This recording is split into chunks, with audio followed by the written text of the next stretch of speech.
नमस्कार दोस्तों, आपके साथ हूँ रहमान सैफी और करण सिंह महरोलिया साहब आज मेरी विंडो पर हैं क्योंकि मुद्दा जुड़ा है सफाई कर्मचारियों की परेशानियों से लेकर उन बातों से लेकर जिससे कर्मचारी कहीं न कहीं बेहद बहुत बुरी तरीके से परेशान है। महरोलिया साहब, एक सवाल है मेरा, मुझे कुछ पुरानी बात याद आई। 2018 के अंदर आपने एक भूख हड़ताल की थी जिसमें एक प्रस्ताव पास हुआ कर्मचारियों को पक्का करने को लेकर। क्या था वो प्रस्ताव और कैसे वो लागू हुआ या नहीं हुआ? ये सैफी जी, सबसे पहले तो आपका धन्यवाद और आपके चैनल का बहुत बहुत धन्यवाद। जिस प्रकार से आप सफाई कर्मचारियों की आवाज़ बनते हैं, सफाई कर्मचारियों की आवाज़ को जन जन तक पहुंचाते हैं, जबकि देश में इतनी सारी मीडिया है कि आज सरकार के तलवे चाट रही हैं, उस बीच में एक ईमानदार के आता है और सफाई कर्मचारियों की आवाज़ उठाता है और उसके उनकी आवाज़ बनता है, तो ये बहुत बड़ी बात है, काबिल तारीफ है। तो इसीलिए आपका धन्यवाद, आपके धन्यवाद। और आपके सभी जो दर्शक हैं जो हमें इस टाइम देख रहे हैं, उन सभी का भी बहुत बहुत धन्यवाद, शुक्रिया जो आप इस प्रकार से हमें प्यार देते हैं। रहमान सैफी जी के चैनल को सब्सक्राइब करते हैं, लाइक करते हैं, हौसला बढ़ाते हैं हमारा भी और रहमान सैफी जी का भी। आप सभी का धन्यवाद। तो सैफी जी, बात ये थी कि 2018 में मार्च में 20 मार्च से हमारी भूख हड़ताल यहीं गेट नंबर 6 पे, और जब भूख हड़ताल शुरू हुई तो हमने 2 महीने 3 महीने पहले करीब हमने उस आंदोलन की घोषणा की थी। हमने पूरी दिल्ली में हमने प्रचार किया, हम जगह जगह घूमे, सभी संगठनों से बात की, जो हमारे सहयोगी संगठन से उनसे बात की, उन सबको साथ लेकर के हमने आंदोलन शुरू किया। 20 मार्च को हमने यहाँ 5 लोगों ने भूख हड़ताल शुरू की, और जब भूख हड़ताल को चलते हुए हमारे 11 दिन हो गए थे, 16 दिन हुए थे करीब, 16 दिन बाद हम जब हमारे पास निमंत्रण आया माननीय मुख्यमंत्री अरविंद केजरीवाल जी का, तो वो हमारी जो विधायिका और दिल्ली विधानसभा में डिप्टी स्पीकर हैं राखी बिरला जी, उनके माध्यम से हमारे पास निमंत्रण आया कि आपको सीएम साहब ने बुलाया है। हालांकि हमने मना कर दिया था कि भाई हम किसी भी राजनीतिक पार्टी से मिलेंगे नहीं, और अगर किसी को कुछ देना है या किसी को हमारे पास आना है तो वो हमारे मंच पे आए। और सफाई कर्मचारियों के लिए हम भूख हड़ताल बैठे हैं, सफाई कर्मचारियों के हित में जो भी वो घोषणा करना चाहे यहाँ से कर सकते हैं। लेकिन फिर भी हमारे बहुत सारे साथियों ने बताया, समझाया कि भाई जाना ही पड़ेगा और जाना अच्छा होता है, जाना चाहिए भी। तो हमने हम निर्णय लिया कि हम 5-7 लोग वहाँ पे सीएम साहब से मिलने जरूर जाएंगे। तो सीएम साहब ने जब हमारे से बात की, हमारी मुलाकात सीएम साहब से जब हुई, तो सीएम साहब ने हमारे को स्पष्ट शब्दों में कहा कि आप भूख हड़ताल को खत्म कर दें, आपके स्वास्थ्य के लिए ठीक नहीं है, आपके साथ कुछ भी हो सकता है, आपकी जान जा सकती है। और हमने भी सब शब्दों में कहा था कि हम जान देने के लिए आए हैं, जान बचाकर हम करेंगे कैसे जान का, जो किसी हमारी जो जान हमारे कौम के काम ना आई तो उस जान का कोई फायदा नहीं है। तो इसलिए हमने उनको स्पष्ट शब्दों में कह दिया कि हम भूख हड़ताल को खत्म नहीं करेंगे। तो उन्होंने कहा कि दिल्ली नगर निगम मेरे पास नहीं है, दिल्ली नगर निगम भारतीय जनता पार्टी के पास है और तीनों निगम में भारतीय जनता पार्टी शासित थी। तो उन्होंने कहा कि मैं इस मामले में, पक्के करने के मामले में कुछ नहीं कर सकता, इसके अलावा अगर कोई मदद हो तो मैं कर सकता हूँ। तो हमने कहा कि आप दिल्ली विधानसभा में एक प्रस्ताव लाइए और सफाई कर्मचारियों को पक्का करने के लिए आप प्रस्ताव को पास कर दीजिए, तो एक प्रेशर बनेगा दिल्ली नगर निगम के ऊपर और भारतीय जनता पार्टी के ऊपर, वो पक्का करने पर विवश होंगे, हमें पक्का करेंगे। तो उन्होंने हमारी बात को माना और 5 अप्रैल को 2 अप्रैल को हमारी मीटिंग हुई थी, 2 अप्रैल को भारत बंद था और 5 अप्रैल को दिल्ली विधानसभा में एक प्रस्ताव लाया गया और पूर्ण बहुमत के साथ उस प्रस्ताव को पास किया गया। उसके लिए हमने सीएम साहब को जाकर के धन्यवाद भी दिया। भूख हड़ताल खत्म होने के बाद में दिल्ली विधानसभा में प्रस्ताव पास हुआ और वो प्रस्ताव एलजी साहब के पास मंजूरी के लिए गया। जब दिल्ली के हमारे एलजी साहब के पास, उपराज्यपाल साहब के पास वो मंजूरी के लिए गया, उसके बाद वो प्रस्ताव वहीं पर डंप हो गया, वो प्रस्ताव आगे बढ़ा ही नहीं। अगर वो प्रस्ताव आगे बढ़ जाता, माननीय उपराज्यपाल महोदय उस प्रस्ताव को मंजूरी देते। भूख हड़ताल जो की उसका फायदा नहीं हुआ फिर इसका? जी बिल्कुल, मैं उसी बात पे आ रहा हूँ।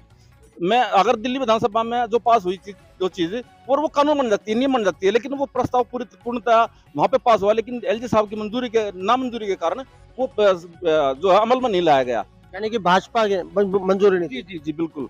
तो इसीलिए फिर वो जो है भूख हड़ताल हमारी कहीं ना कहीं राजनीतिक भेंट चढ़ी और हमारे को गुमराह किया गया दोनों ही पार्टी की ओर से, चाहे वो भारतीय जनता पार्टी हो चाहे आम आदमी पार्टी हो। तो इस बात का बड़ा दुख रहेगा कि हमने अपने जीवन के जो 19 दिन जो हमारे जो अमूल्य जो क्षण थे, हमने तो समाज के लिए और अपने परिवारों के लिए हमने आहुति दी, वो हमारे व्यर्थ गए। इस बात का दुख रहेगा अगर वो उस टाइम प्रस्ताव उपराज्यपाल महोदय उसको मंजूरी देते तो आज 2017 तक के सफाई कर्मचारी पक्के हो चुके होते। एक चीज और है, एक बड़ी मुख्य बात है, ईपीएफ का पैसा कहाँ है, क्यों कट रहा है, आखिर कर्मचारी ये शोषण क्यों झेल रहा है? देखिए ईपीएफ की जहां तक बात है, ईपीएफ का जो मामला है सैफी जी, ये हमारे जितने भी संगठन है, अभी आपने हमारे और कुछ साथियों का इंटरव्यू किया था और उन्होंने बताया, बहुत संक्षेप में बताया, और मुझे बहुत अच्छा लगा कि हमारे साथियों को जानकारी है उस चीज की, और होनी भी चाहिए, क्योंकि हमारे मेहनत की पैसा, हमारी मेहनत की कमाई का पैसा वो नगर निगम के पास जा रहा है, तो उसका हमें पता होना चाहिए कहाँ जा रहा है, क्या हो रहा है उस पैसे का। ये घोटाला है, बहुत बड़ा घोटाला है और उच्च स्तरीय घोटाला है। और हमने कई बार मांग की है, माननीय हमारे जो कमिश्नर साहब हैं गणेश भारती जी, उनको हमने राइटिंग में भी दिया, और जब भी हमारी उनके साथ बैठक हुई है तो हमने उनको आप कमिश्नर हैं, आप इस मामले की जांच कराइए, और जो दोषी अधिकारी हैं उनको आप उनके जो है उनके पर खिलाफ कार्रवाई करें। लेकिन आज तक भी ईपीएफ के मामले में किसी भी अधिकारी ने संज्ञान नहीं लिया, और वो मामला आज भी चल रहा है। जबकि आप इधर देखिए 4 जोन हमारे, आप नजफगढ़ जोन है, ग्रीन पार्क जोन है, आपका इसमें कई जोन है, तो इनमें ईपीएफ नहीं कट रहा है। लेकिन ये कुछ हमारे जो नॉर्थ में जो जोन आए थे या साउथ पूर्वी दिल्ली में जो जोन आए थे उनमें ईपीएफ कटा, और वो पैसा एक भ्रष्टाचार की भेंट चढ़ रहा है, किसी भी कर्मचारी के पास उसका कोई लेखा जोखा नहीं है। बहुत ही मुख्य सवाल मुझे समझ में याद आया, जैसे अभी मौजूदा वक्त में पीडब्ल्यूडी की सड़कों का मामला चल रहा है, वो पूरा मामला क्या है? कर्मचारियों का शोषण तो उसमें भी हो रहा है, कर्मचारियों को भविष्य का फैसला मेयर मैडम ने किया नहीं, पास करके ऑर्डर सारे पास कर दिए, लेकिन कर्मचारी का नुकसान कर दिया कहीं ना कहीं। सैफी जी, इसमें हमारे बहुत सारे संगठन के साथी हैं जो यूनियन चलाने जो लोग, वो इस विषय को लेकर के हमारे सफाई कर्मचारियों को गुमराह कर रहे हैं, और गुमराह इसलिए कर रहे हैं क्योंकि वो कह रहे हैं कि सफाई का कार्य ठेके पे जा रहा है। मैं उनको सभी आपके चैनल के माध्यम से हमारे जो सफाई कर्मचारी भाई बहन है उनको बताना चाहूंगा, हमारा जो सफाई का कार्य है, जो हमारा जो डैम्स विभाग का जो कार्य है, वो ठेकेदारी पे नहीं जा रहा, निजीकरण उसका नहीं हो रहा है। 45 फुट से ऊपर के जो रोड हैं वो जो पहले से ही पीडब्ल्यूडी के थे, उस समय के लिए पीडब्ल्यूडी ने नगर निगम को दिए थे साफ सफाई के लिए, और नगर निगम के हमारे जो सफाई कर्मचारी भाई बहन है उसको काम को करते थे। अब दिल्ली यहाँ पर सदन में वो प्रस्ताव मेरे द्वारा लाया गया, और उसमें ये पास किया गया कि जो पीडब्ल्यूडी के जो रोड हैं, जो सड़कें हैं, वो वापस पीडब्ल्यूडी को दे दी जाएंगी। अब उसमें दिल्ली सरकार, क्योंकि पीडब्ल्यूडी दिल्ली सरकार के अधीन आता है, दिल्ली सरकार उसकी जो सफाई है, सड़कों की सफाई है, वो ग्लोबल टेंडर करेगी, मशीनों से सफाई कराएगी। ये निजीकरण है। कोर कमेटी और बाकी जो भी संगठन है, फ्रंट एक प्रदर्शन करने वाले, हड़ताल करने वाले हैं, क्या हड़ताल अपना सही रूप ले पाएगी? हड़ताल से कर्मचारी को फायदा होगा इस बार? देखिए सैफी जी, मैं बहुत बधाई दूंगा उन साथियों को, हमारे जो साथी चाहे कोर कमेटी में है चाहे फेडरेशन में है, समाज हित में, सफाई कर्मचारी के हित में जो काम करते हैं। हमारा संगठन अखिल भारतीय सफाई मजदूर संघ जो है उन संगठनों के साथ खड़ा है जो सफाई कर्मचारी के हित में काम करेंगे। और मैं तो, आपको पता है, मैं तो एक पंचायती उम्मीदवार हूं और सबके साथ खड़ा हो जाता हूं। जहां भी सफाई कर्मचारियों की बात हो तो हम अप्रिशिएट करते हैं उन सभी सफाई कर्मचारियों के लिए जो लड़ रहे हैं, हमारे सफाई कर्मचारियों के यूनियन नेता, वो यूनियन कर रहे हैं, आंदोलन कर रहे हैं, बहुत अच्छी बात है। लेकिन मैं चाहूंगा कि इस पर राजनीति ना हो, सफाई कर्मचारियों का जिस प्रकार से पहले भी इस्तेमाल होता आया है, इस प्रकार सफाई कर्मचारियों का इस्तेमाल ना हो। और मैं उम्मीद करता हूं कि ये लड़ाई जो है निर्णायक लड़ाई हो। तो कहीं ना कहीं सभी यूनियनों की बहुत जल्द आपको रूपरेखा देखने को मिलेगी।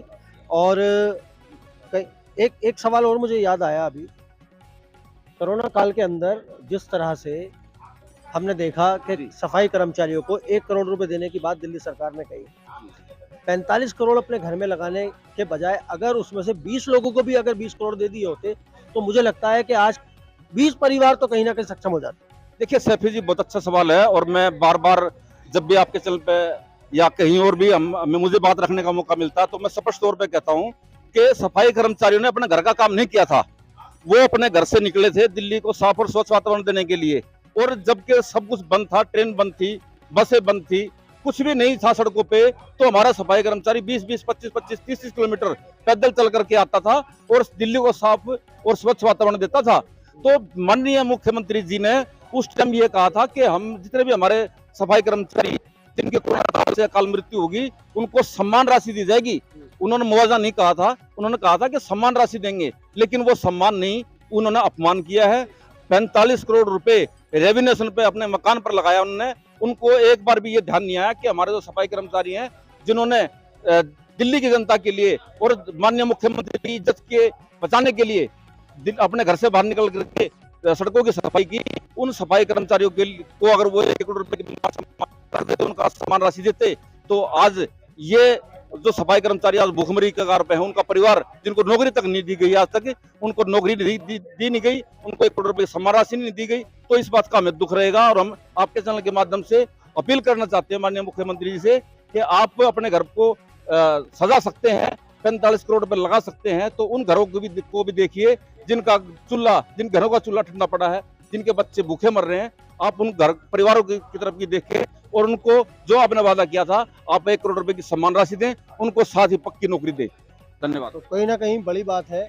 और दिल्ली की इन निगम कर्मचारियों के ऊपर जो ये निगम सरकार राजनीति कर रही है, उसके गलियारों में आप बहुत जल्दी जो है हड़ताल का एक बहुत बड़ा एक रंग देखने वाले हैं, क्योंकि हड़ताल अब जरूरी बन गई है, क्योंकि कर्मचारियों को कोई भी काम नहीं कर पा रही है दिल्ली की और निगम की सरकार। तो दोस्तों बने रहिए हमारे साथ, मिलते हैं आपसे अगली खबर में। जब तक के लिए जय हिंद, जय भारत, जय संविधान।